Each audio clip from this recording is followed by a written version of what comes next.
10 drums of the Moon King. The wind of Zandara carried dust and sorrow that night. The moon shone pale over cracked fields where the crops had long withered, and the people whispered prayers they no longer believed would be heard. In the distance, drums thundered, 10 of them, deep and hollow, shaking the air with their command. Everyone knew what the sound meant. When the 10 drums played, the king's men would come. They would take what they wanted, grain, cattle, sometimes even people, in the name of tribute to the Moon King. At the edge of the forest, in a hut of dried reeds and clay, a boy named Kuta knelt beside his mother. The wind rattled their door. He could still feel the tremor of the drums through the ground. His mother spoke softly as she stirred a thin pot of soup. Every time those drums sound, the spirits weep. The 10th drum, the drum of silence, never brings mercy. Kuta stared into the fire. It was on that drumbeat that father never came home. She nodded, her eyes distant. Your father believed no man should kneel to fear. The king believed otherwise. The drums thundered again, 1, 2, 3, rolling like thunder through the hills. A shout echoed outside. A guard struck an old man who had not bowed quickly enough. The crowd looked away. Kuta clenched his fist. How long will we live like this? His mother looked at him sharply. Quiet. The walls have ears.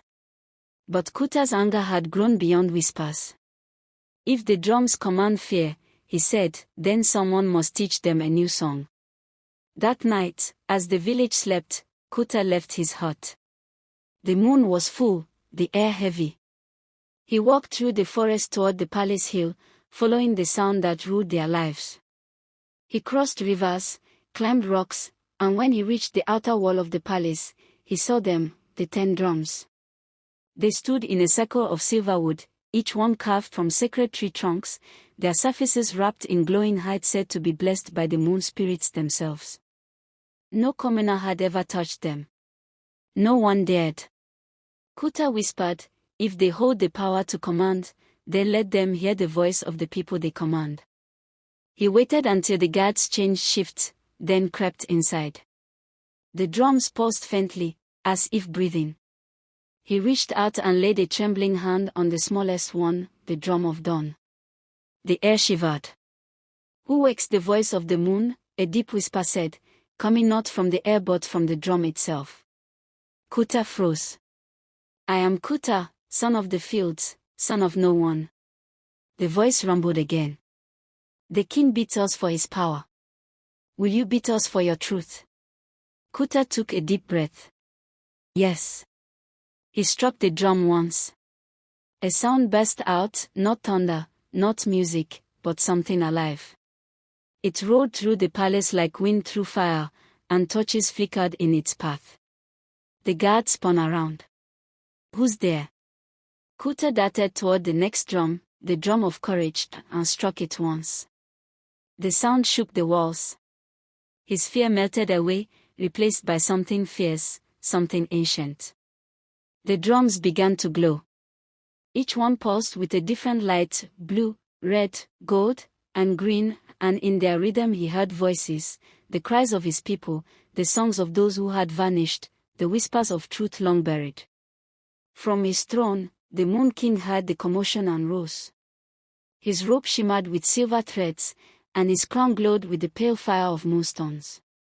He marched into the courtyard with fury in his eyes.